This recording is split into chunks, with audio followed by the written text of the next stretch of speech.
শ্রী শ্রী ঠাকুর আমাদের সঙ্গে আছেন, থাকবেন এবং ছিলেনও। সেটা তো অনুভবের একটা বিষয়। আর ভক্ত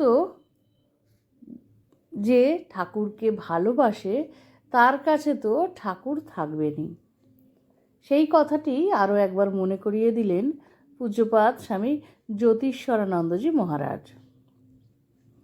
তিনি তার এক স্ত্রী ভক্তকে বলেছিলেন, ঠাকুরের ভক্ত যেখানে যায় ঠাকুর নিজে তার সঙ্গে সেখানে যান। অর্থাৎ কিনা আমাদের মহারাজজির মাধ্যমে ঠাকুর মা আবার মনে করে দিলেন, যদি আমরা নিষ্ঠা ভরে ভালোবেসে সৎ চিত্তে ঠাকুরকে ডাকতে পারি, ঈশ্বরকে ডাকতে পারি, তারা আমাদের সুদিনের সঙ্গে সঙ্গে দুর্দিনেও সঙ্গ দেয়। এখানে একটি ছোট্ট ঘটনা। মহারাজজির এক স্ত্রী ভক্ত আর তার বন্ধু ট্রেনে করে দিল্লির উদ্দেশ্যে যাচ্ছিল।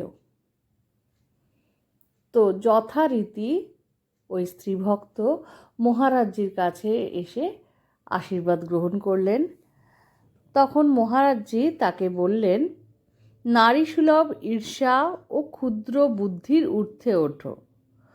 আরও বললেন, ঠাকুরের ভক্ত যেখানে যায় ঠাকুর নিজে তার সঙ্গে সেখানে যান। এই কথা হবার পর সেই স্ত্রী ভক্ত ফিরে এলেন।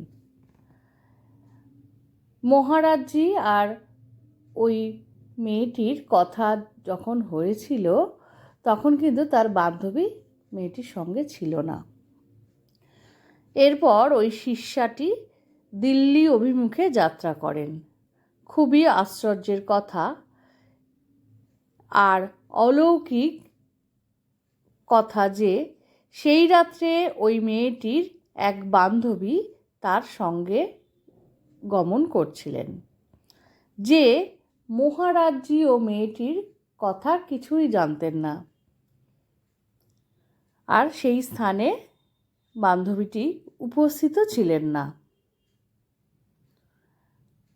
তিনি এক অদ্ভুত স্বপ্ন দেখেন।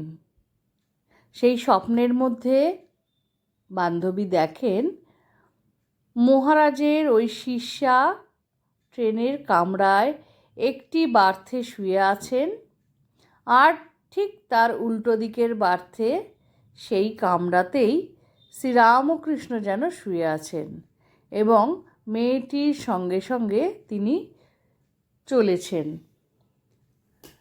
বান্ধবী এই স্বপ্ন দেখার পর ওই মেয়েটির সাথে আলোচনা করেন। সেই মুহূর্তেই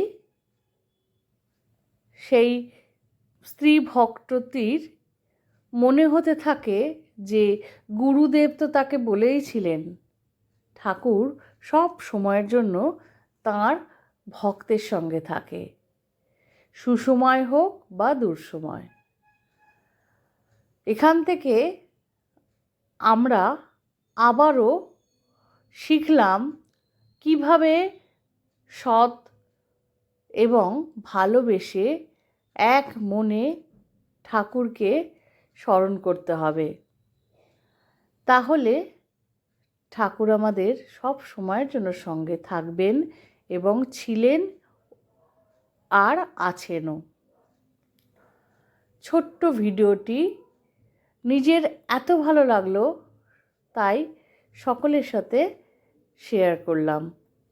কারণ ভালো লাগাটা তো যখন সবাই মিলে একসাথে ভালো লাগবে তা আরও বেড়ে যাবে। আশা করি ছোট্ট ভিডিওটা ভালো লেগেছে। ভালো লাগলে সঙ্গে থাকবেন। শ্রী শ্রী ঠাকুর, মা, স্বামীজি, আমার গুরু মহারাজ এবং অন্যান্য মহারাজদের শ্রীচরণে শত কোটি প্রণাম। জয় ঠাকুর, সকলের মঙ্গল করো তুমি।